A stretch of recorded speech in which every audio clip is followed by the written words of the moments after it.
Welcome to the NCO Journal Podcast. This is a podcast series where we discuss published articles with authors and provide a forum for the open exchange of ideas, information, and solutions. I'm your host, Staff Sergeant Brandon Cox, Senior Editor of the NCO Journal. With us is Chaga Zapata, the Managing Editor, and Sergeant First Class Osvaldo Aquite, the NCOIC. Today we discuss the article, Female Senior NCO Presence in the Army, by Command Sergeant Major Marisa Saucedo, the Command Sergeant Major for the 420th Transportation Battalion, and special guest, Command Sergeant Major Tammy Everette, the Commandant for the NCO Leadership Center of Excellence in Fort Bliss, Texas. As the author for the article, Sergeant Major Saucedo, could you please kick things off by telling us a little bit about yourself? Sure. Good morning. Thanks for having me on. Sergeant Major Saucedo here. I am a Compo 3 soldier, which is in the Army Reserve. Been in service for 27 years. So I joined in 97 and have a 88 Mike or 88 Zulu now and 42 Alpha. I hold both those MOSs. I am the only female in my family to serve, and my legacy goes back to World War II. I actually have an uncle who's buried at Normandy. He was a bombardier who was shot down. I'm also just on the civilian side. I work for the Army as a civilian, doing now with the new IPAG, the Integrated Prevention Advisory Group, as a lead prevention specialist. Thank you, Sergeant Major. And our special guest, Command Sergeant Major Everette, could you please tell us a bit about yourself? Sergeant Major Tammy Everette here. I am the Commandant of the Non-Commissioned Officer Leadership Center of Excellence and the Sergeant's Major Academy at Fort Bliss, Texas. I've been in the Army just over 28 years now, and I've been in position over a year. To kind of start the discussion off, Sergeant Major Saucedo, could you tell us what initially inspired you to write this article? It was a few things, I will say I really didn't start to take notice about being a female in senior leadership until I was a first sergeant. I used to take notice, at conferences, YTBs, which are yearly training briefs, things like that, being a transporter. I was one of the only females, but it didn't really dawn on me really until I got to the academy. And as at the academy, you hear numbers, right? My class was 523. And of that, we had approximately, I think it was 92 females. And, you start to hear numbers like, oh, you're the 1% of the 1%. And you're like, well, what does that mean? And as a reserve soldier, it was even smaller, right? The population that was there at the academy. And so you kind of start thinking like, wow, I'm here. One, it's very humbling to be even selected to go to the resident course as a reserve soldier. But then you really start looking like, wow, at the females, this small population. And we made up approximately 18%, which mirrors, what the Army's population is of women. So part of me was like, was that deliberate? Did they want to, make sure that there was 18% roughly, right, of females at the academy that were, also make up the demographic of the Army? And then, walking through the halls and, they're in the auditorium and it's, I'm seeing all these pictures on the wall and I'm like, wow, they're all men, and then of course, one of the writing assignments they give you is your professional writing paper and, looking at the topics. And I just kind of started Googling and I was like, yeah, this is it. I want to talk about this. It's near and dear, not just being a female, but also, a female minority and what it means to me, to my family. And that's kind of, I guess you could say, what inspired me. And it's funny that when I started writing this paper, because, you started at the beginning of the year and you turn it in at the end, my paper towards the end, when I found out Sergeant Major Everette was coming into position, I actually had to redirect where I was going with my paper because one of the hits was, that there is no, commandant. There's never been, a female. And then it was, as I was finishing up the last portion, I was like, oh my gosh, we have a female coming in. I need to redirect. And, and then it really changed my focus. But I think what that did was it allowed me to look a little more open and say, okay, yeah, we are now coming in the right direction, but we still, we've got to do more. So it was a combination of things that really inspired me write this article. Sergeant Major Everette, I wonder, what are your thoughts after hearing her talk about, you becoming the first female commandant at the Sergeant Major's Academy, and some of that history that you've been making with the military intelligence community? It's humbling. If I look back, to what Sergeant Major Saucedo is talking, if I go back and I reflect, I'm like, yeah, I was the only female in the room. But I never really paid attention to it. I started to pay attention to it a little bit in my previous position at NCO. But I will be honest, it really didn't hit me until I came here. And I just received a lot of feedback from over the entire Army, all three components and retirees, of how proud they were of me, and they didn't even know me. So then it really sunk in how important representation is. I'm just honored that people know me, quite honestly, and you think enough about me to write about me in your article. But I am just grateful for the opportunity to serve. I like to think that I got here based solely on my work ethic and my ability, to lead a team and produce results. I look at it as the Army just got lucky that I'm a female.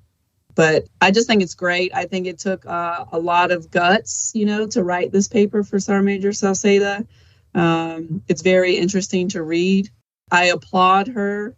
And now being the commandant, knowing that you wrote this paper while you were in school, it just makes me even more proud of the education that we're giving our senior non-commissioned officers, and just how talented they are. This question's for Sergeant Major Saucedo. In your thesis, you state that if the Army does not adapt and incorporate more female senior leaders, the inaction could hamper recruiting. How do you think that we can increase female recruitment in the United States Army? And is this an issue that the Army can solve? Yes. So first I'll talk about increasing female recruitment in the Army. So I think it was about a year ago, our marketing materials changed. We started seeing females as tank commanders, or in combat arms positions, where prior ads and marketing materials, those recruiting, they only showed males in those roles, and they showed females in, clerical positions, maybe medical. I think that is a step in the right direction, because those commercials and those advertisements, right? Those are going out to the high school students, to those middle schoolers, even elementary schoolers, to those, young girls like me who were playing with G.I. Joes. And it's like, oh, wow, I could do that too. And that's, I think, one of the ways, right? Starting with recruiting, you talk about in high school and all of those things, is these positions, now since, I think it's 2016, that the combat arms roles are opened up to females. That's a step in the right direction. Is this an issue that the Army can solve? I think yes. I think we start with nesting ourselves under, in 2017, the Women, Peace, and Security Act came out, right? That from the Department of State. And in 2019, you've got the U.S. strategy. I think we nest ourselves in that. I think being deliberate with inclusivity and diversity. Diversity is a beautiful thing. That is what makes our Army the greatest Army in the world, is because of our diversity. And the more and more diverse we get, the more inclusive we get, we'll get away from those groupthink at the senior levels. Prime example, at the academy. It's deliberate when they put different compos in the classrooms, when they put different CMFs, the international partners. It's amazing. Could you imagine if there was just 15 88 mics in the room? I would not have learned what I did then if it would have just been people who thought like me and only had my experiences. So I think with the recruiting piece, we have to get creative. I think we, like I said, starting with those marketing materials and more mentorship and coaching starting at the junior levels, right? Because in order to be a senior leader, right, you've got to be in for a while. Well, what does that take? I've been fortunate to have some amazing mentors in my career, both male and female, officer and enlisted. And I think that's what it takes is, reaching down and pulling those that, have the potential and want, they're hungry. We got to develop those soldiers as well. Thank you. And Sergeant Major Everette, I was wondering if you had any thoughts on that, how we can increase female recruitment, and is this an issue that we can solve? I think it's an issue that we can definitely help. It's a recruitment issue. It's a retention issue.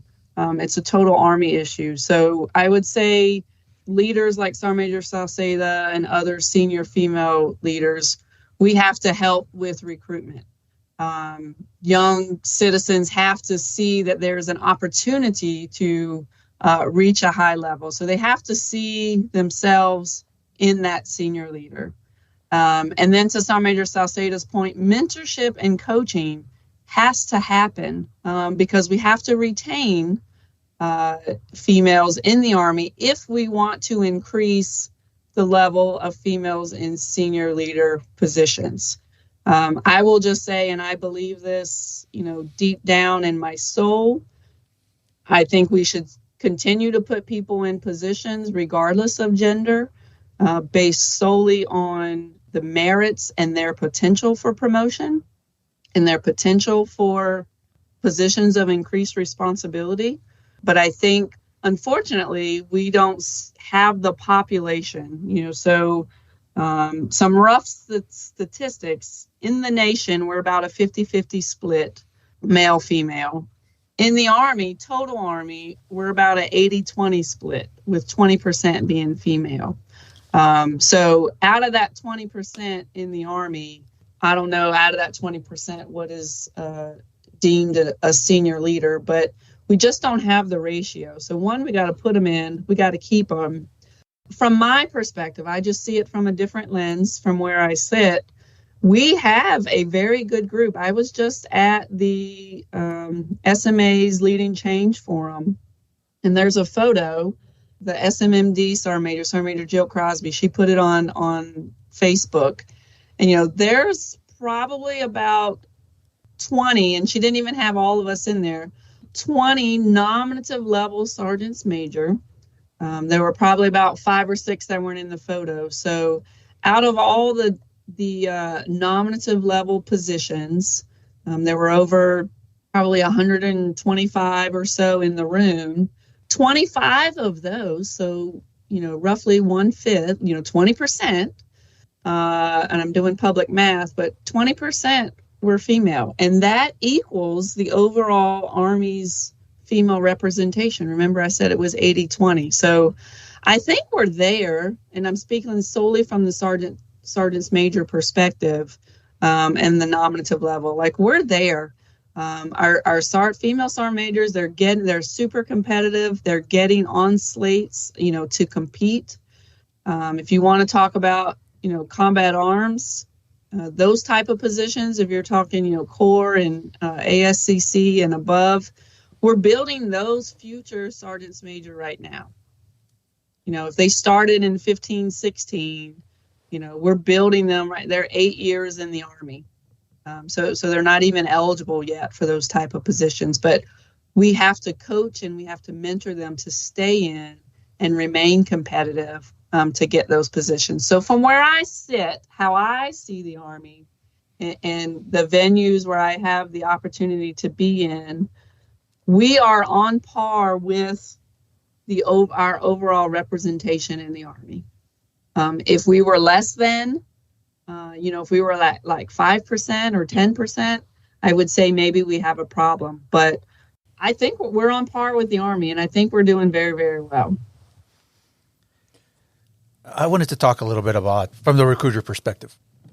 I was a recruiter. I spent 3 years beating the streets, facing all the challenges that recruiters face now. Reaching women was always a challenge. I was pretty lucky, and I think I recruited 86 people over the course of my 3 years, and 7 of them were women.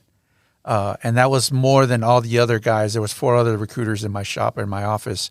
And that was more than all the other guys combined. So a lot of it has to do with earning trust. And I had, being in public affairs too, I had contacts. I had people that I knew who were women who I could use as examples, and I could talk to them and have them talk to the recruits. And so the thing is that the reason I bring this up is I think it's not just it's also a societal issue. When you think about wanting to reach more women, you need to start early on so that you can have more women who go up the ranks and eventually become those senior leaders, right? But you have to reach them early. But society, right now, society, the young men, it's the young men who say I want to join the military. You talk to young women, they have other plans, they have other goals in mind. It's a challenge. From the recruiting aspect, I think it's important that we all understand that it's more than just we need more women to join the military. It's about that there's issues that are associated with that. I don't think that challenge is ever going to be overcome, but I think with the things that Sergeant Major Saucedo is saying, that now that there's more materials out there showing women in positions of leadership as stand commanders, et cetera, that I think all that is going to show women out there that, look, this is a possibility. This is something that I can do. Anyway, I just wanted to kind of throw that out from the recruiter perspective, because that was something that I did. It was challenging, but I think it's important to the conversation. I do like what you said, and the transparency of I recruited 86 and only 7 of those were female. I think now with the recruiting materials, that is now going to open up discussions, right, to those high school students and say, hey, did you know, and showing the video, the commercial of, the female and the tank commander or things like that, because, people don't know what they don't know. And if for years, all they've seen is marketing materials where only males were in those combat arms roles, if that's, what they're looking for, then now it's, from a recruiting perspective, I would say that's where those conversations need to be had. And, getting the word out, if you will, to the high school students across the nation about, hey, these are the opportunities. Look at, and having that data showing, hey, we've got females here, we've got, females there. If this is something that you want to do, sky's the limit. Here you are. But until, I think that message is echoed and it's become the norm to say, yeah, females have the opportunity to do all that. They may not know what they don't, or they don't know what they don't know. Just give an example, if I may. So here, NCOLCOE and the Sergeant Major Academy, we team with the El Paso recruiting station, and they had a specific female who was on the fence of joining the Army. So the team reached out here, and we put them in a room with 6 female sergeants major, because I'm overflowing with sergeants major here on the campus. So we put her in a room with 6 females, and then next week she enlisted in the Army. But it's just giving them that opportunity to have a conversation with someone that can kind of calm their fears and answer their questions. Can I have children and still be a soldier? Can I be a spouse and still be a soldier? Can I still go to college and be a soldier? The answer is yes. You can do all of those things. You can be all you can be in the Army, and that's a real statement. It's just not our slogan. It's for real. So it's getting folks, like Sergeant Major Saucedo, out there in the community, not just recruiters, because every single soldier is a recruiter. It's how you interact with the community. It's how they see you on and off duty, because everyone knows if you're a soldier or not most of the time. And it's just sharing that story. And then even, our soldiers for life, when they, get off of active duty and they retire, it's what is the message that they're putting back out in the community? So we try to do that here.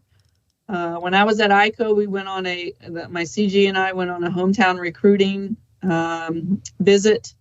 And, we went, and I got a lot of questions about, how are you able to be a soldier and, still raise children? And we don't sugarcoat it. It's hard. It's really, really hard. And I probably failed in more ways than I care to admit. We learn as human beings, and we grow. So we just have to do a better job. And we get so bogged down with what we do and our mission, we don't open our aperture to say, okay, I have to help build the next cohort of people that will replace me. And some of those do need to be a female future sergeant's major. Because like she mentioned earlier, it brings a diversity of thought. And diversity of thought is very, very important in the future of our Army.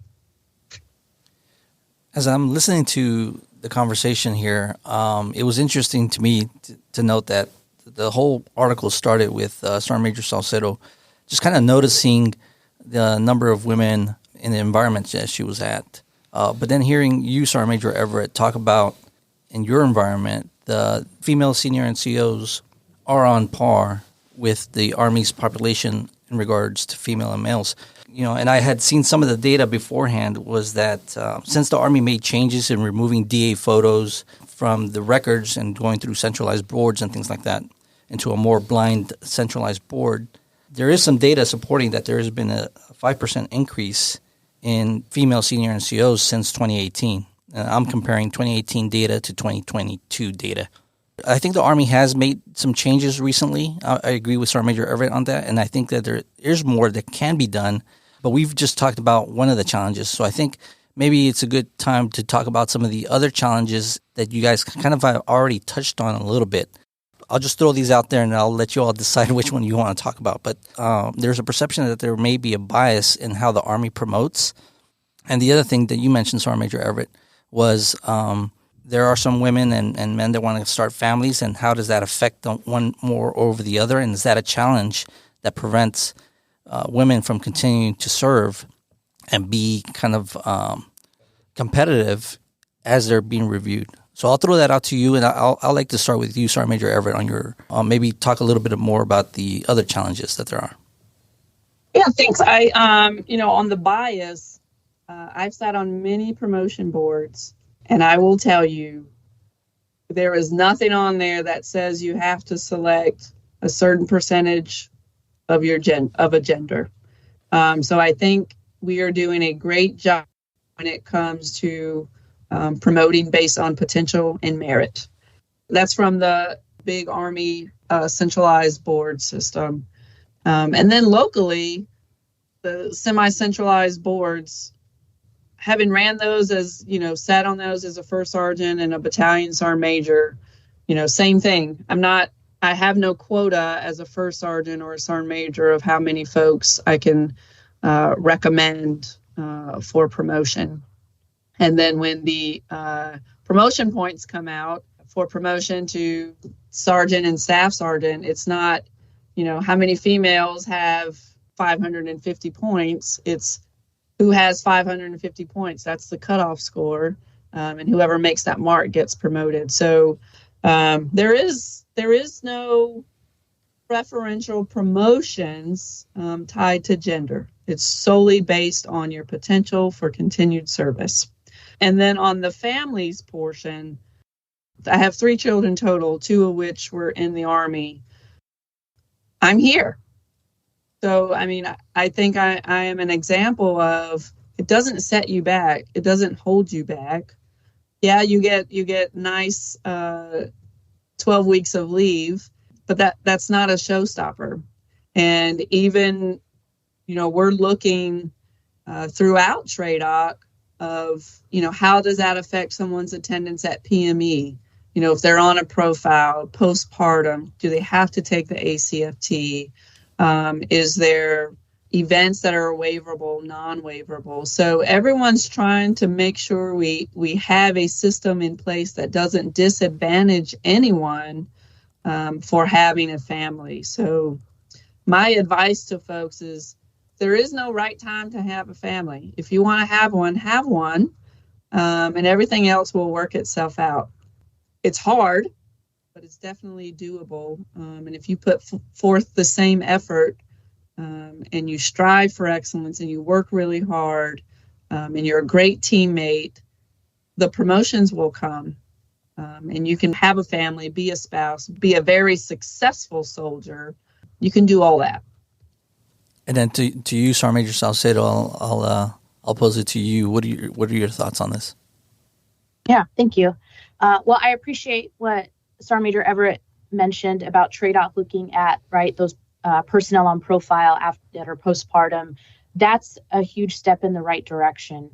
I too am a mother. I have 2 sons, and yet I've been a mother my whole career. And yes, you can. And I, like, as she stated, right, I'm here. Now, it is challenging, and I will 100% echo that, foot stomp it. I've had huge support in my corner as a single mom. So I've had to rely on others, right, to help me, whether on deployments, long-term schools, TDYs, those things, but it is doable. So from that perspective of having a family, yes, you can. And I love the fact that now we have parental leave where, males can now take that opportunity to spend time with their newborn, children. That's a huge win. I know a few males who have taken the advantage and the opportunity to utilize that leave, and it made a world of difference. And so I think it's things like that show, yes, got it, Army's mission will always continue, but we can cover down, or we can, allow you to have that time with your family, right, after a baby is born, and then you can come back into the fight. Got it. We got your back. We got your 6, right? And as far as promotions, I too am in no way, and I know some people in their comments on social media were like, I guess they just read the title and think it's just, we should just throw in females into these positions. And in no way do I support that. Do I mean that? I would like to think that I got to the position that I am because of my knowledge, skills, and abilities, and my resume, if you will. And I have not yet been able to sit on these, boards like Sergeant Major Everette. So to have some of that insight, I think that's amazing. And we need to have those conversations and encourage those females, right? When those positions, nominative, right, where you have to throw your name in a hat. We need, I say we, senior leaders of all, both male and female, have to encourage, if they see potential in a candidate, in a soldier, to say, hey, throw your name in the hat, whether it's soldier of the quarter board or whatever, it doesn't matter. It's those knowledge, skills, and abilities that I think they need to be forefront. And sometimes I will also say that depending, on the position, we do have to be mindful of, ensuring, because we are, again, a 80-20 population, which we heard earlier, is we do have to ensure that there are diverse voices at the table, and not just sitting at the table, but they need to, be included to speak and have those ideas and those, breaking away from that groupthink. Now I know that pictures were removed, those DA photos, but perhaps, a way ahead, and I mentioned this in my paper, is that maybe removing names and gender, that could potentially aid in preventing unconscious bias, because that's a thing. We have to acknowledge that there will always be some form of unconscious, implicit bias that will take place for whatever, reason. And I think if we acknowledge that, then once you acknowledge something, then you can be more deliberate in making sure that you are selecting the right candidate, not just because of someone who looks and thinks like you. I think those are great points. And I think you mentioning implicit bias is kind of getting after kind of some of the solutions now of, we realize that there is some perception, misunderstandings maybe, that maybe if I'm in the Army, I can't form a family, I can't be, do some of the other goals that I have in my life. And so I think getting at that perception, like Chago mentioned, societally, but also within the Army, right? You mentioned, Sergeant Major Saucedo, that you were kind of looking at, hey, is there a quota that they're trying to keep here? There was a lot of misunderstandings out there.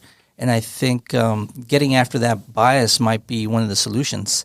Sergeant Cox and I here, we were talking about it, and I had him take up implicit bias test that they're available online, that you can go look them up, to see that, hey, you know what, maybe there is some bias that I have because of my upbringings, because of whatever, my environment, my belief system, that I may have some implicit bias that I may not be aware of. And so I think addressing that throughout the Army may be a solution for that.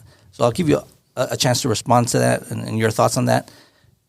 Sure. I like how you had him take a test. But yeah, and it's having conversations like these. It's having conversations like these that open up, it opens up the aperture of the way people think, of being able to look at things through a different lens. Because, all of us here on this call had different paths to get to where we are today. And that echoes for everyone who's in our organization. So being able to have that open-mindedness, I think, is going to be key. And that ties into having leaders, right, with high emotional intelligence and those empathetic leaders, because we're going to have soldiers in our formation who come from a different walk of life. And just because I haven't been there, I've got to be able to understand maybe, in a way where I can still be that compassionate leader and, help guide you in the right direction.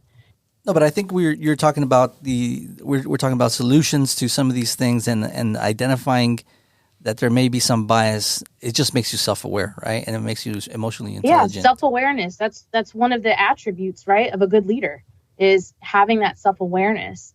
And yeah, no, absolutely. So I think at this point I'll transition a little bit.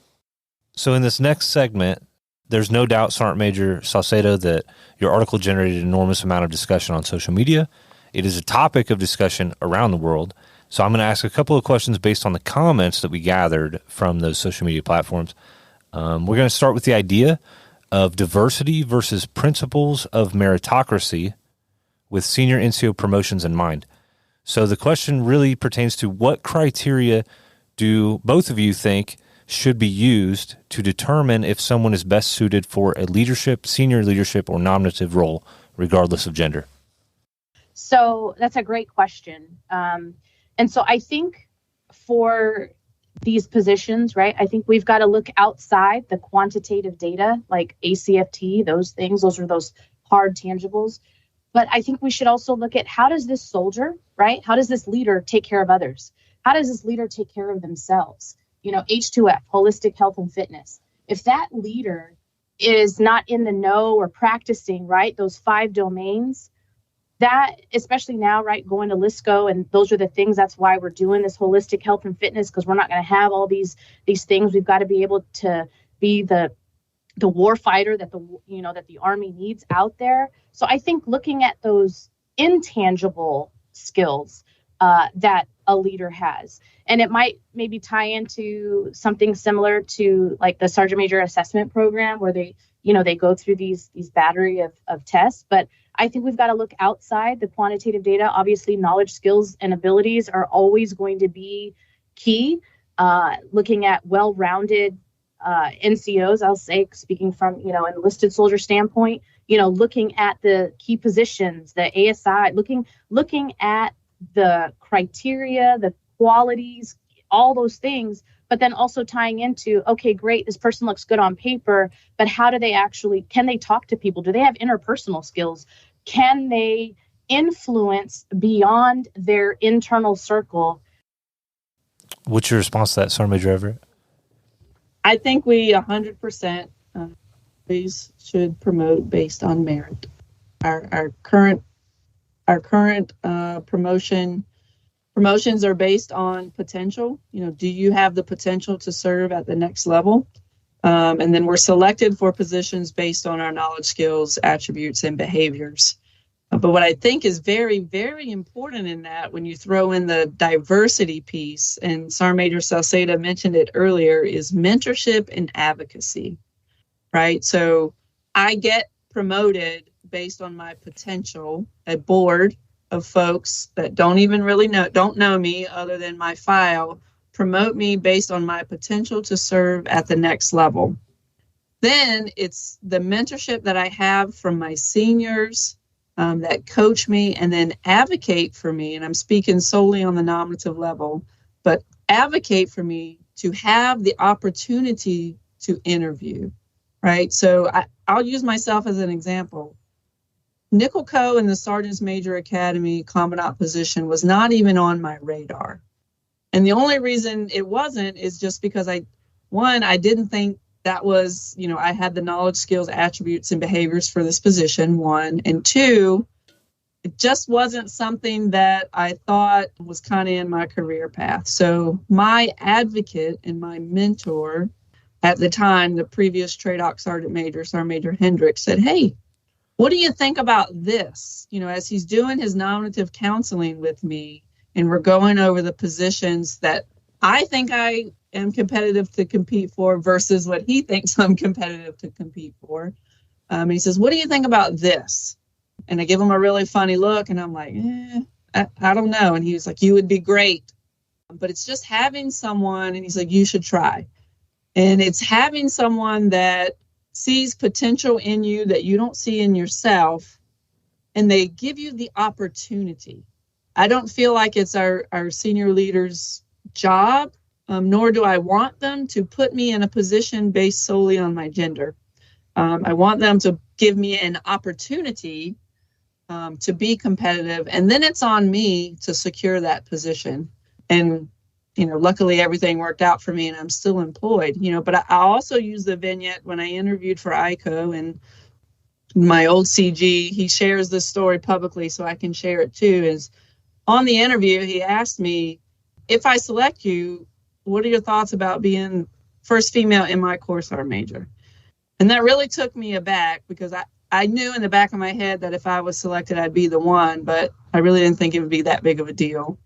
And my first response was, sir, if you pick me because I'm a female, I'm disappointed in you. And then after it came out of my mouth, I was like, yep, I just probably boloed this interview for saying that. But he shares that because of how strongly I feel and how the Army picks people based on their potential and their merit. And then when he called me to tell me I got the job, he said, hey, I want you to know that I did not pick you because you are a female. I picked you because you were the best athlete. And to me, that is the best compliment I could have ever received. And then, like I said before, the Army just gets lucky. Secondary to being the best athlete, I'm the best female athlete for the position. So that's my take on promotions in our enlisted ranks. And that's one of the things I love about the Army is that even when it does find there is problems with the system, with the process, with the procedure, with policies, they do a hard look within the organization and they make changes for it.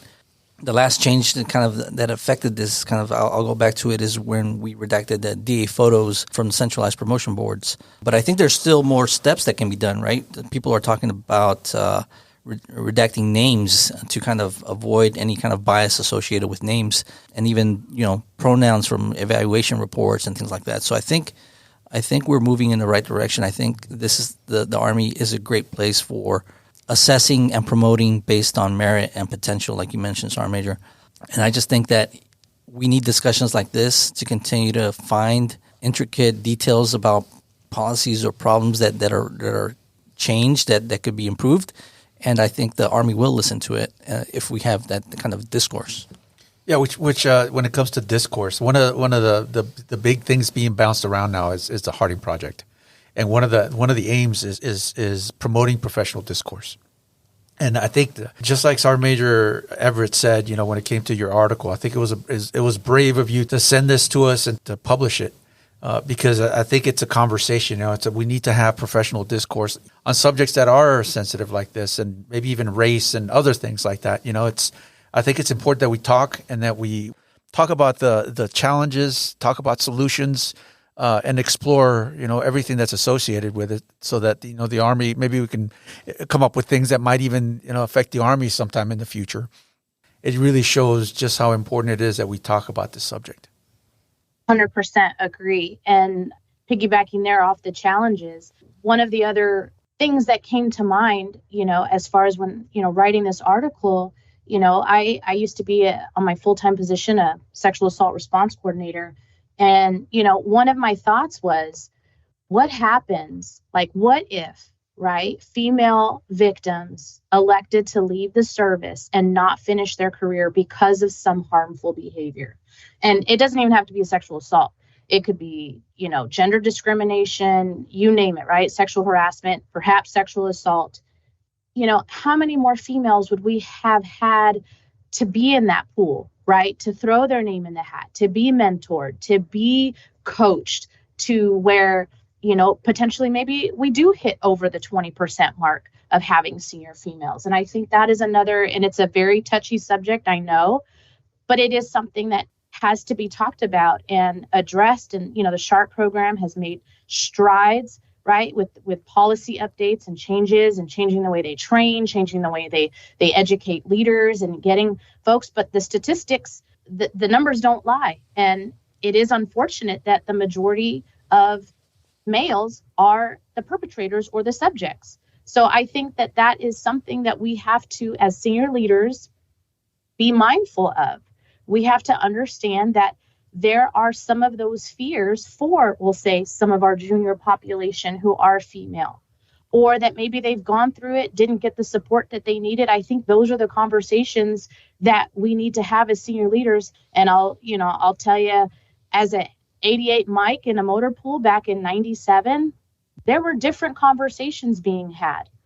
And, this was way pre-SHARP. So I'm not saying that we have not gotten better. We've gotten 100% better, which is, why I'm still here.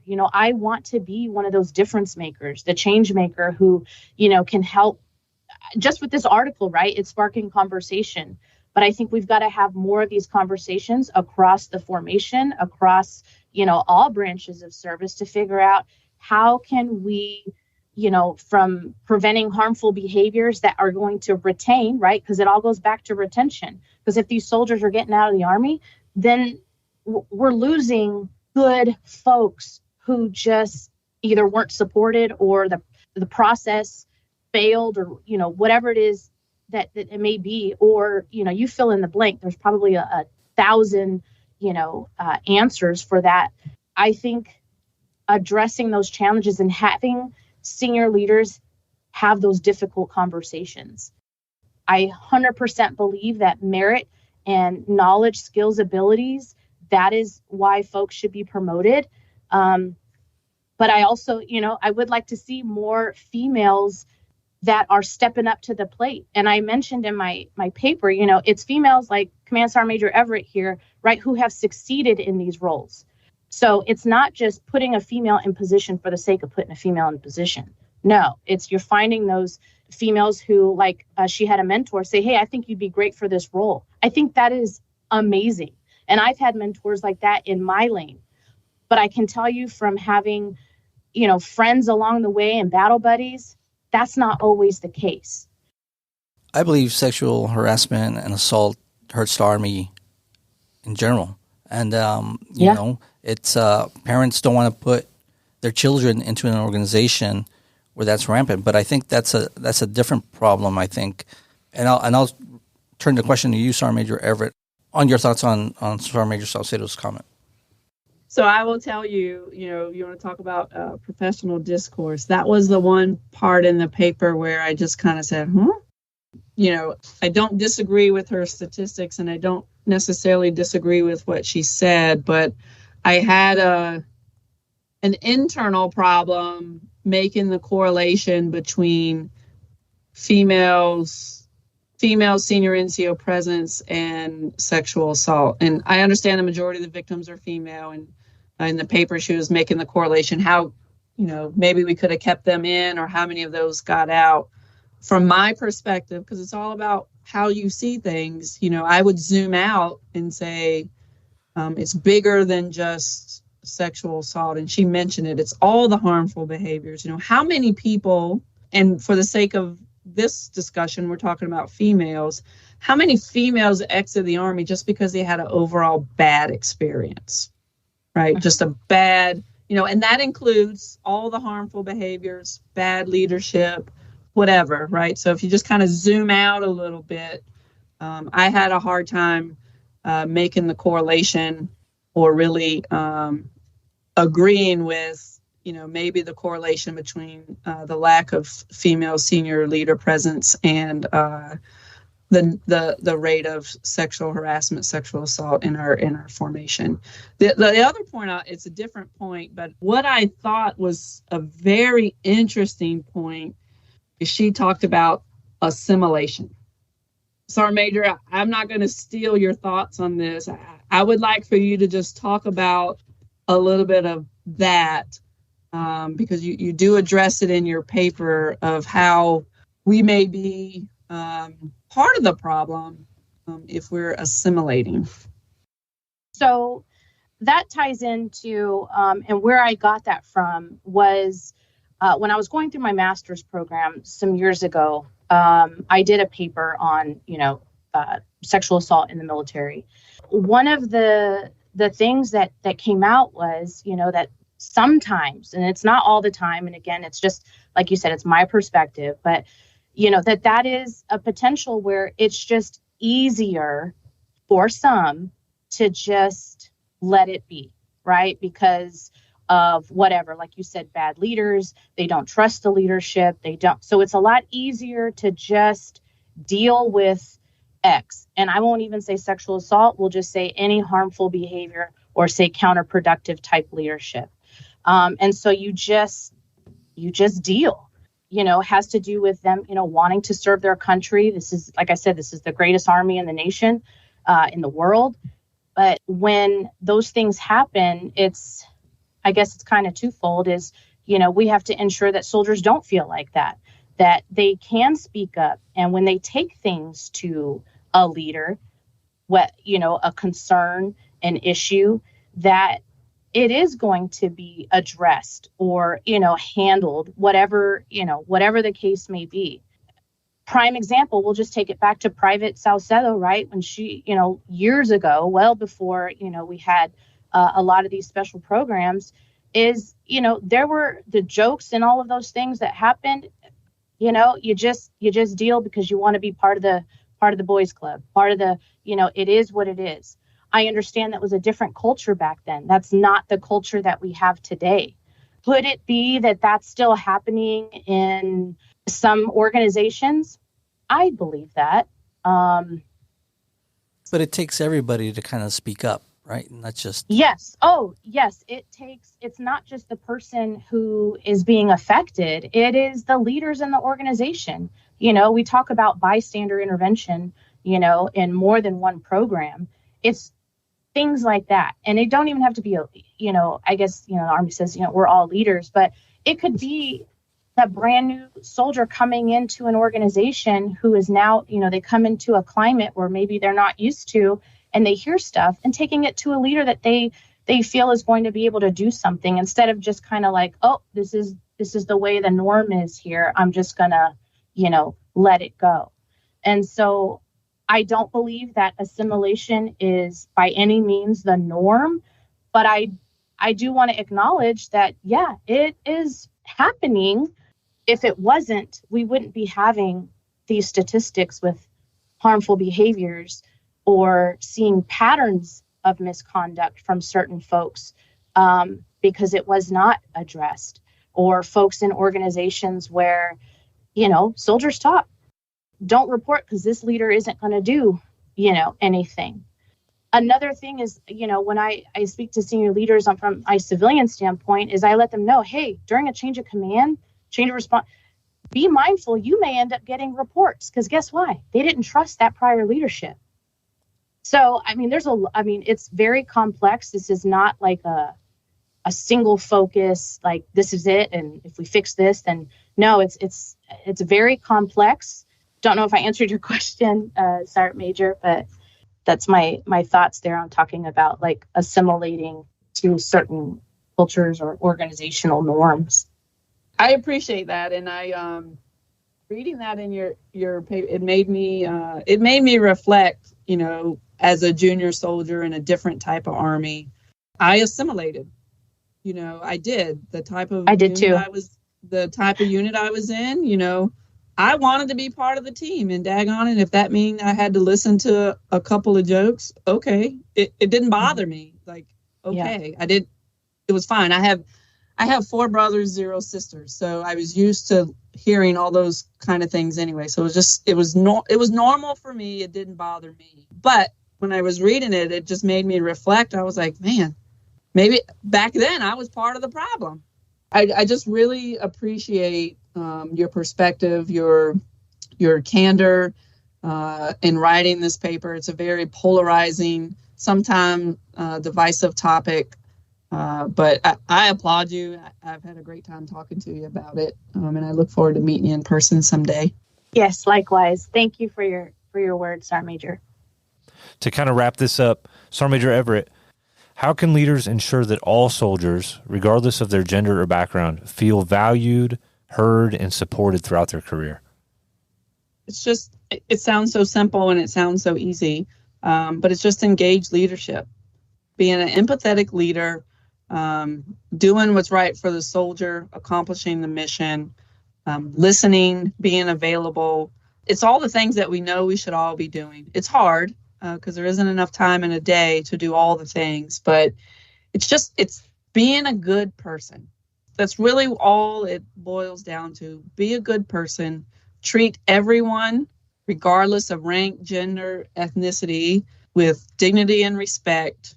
As I, hopefully very soon have a son joining the Army, I think, how do I want my son to be treated?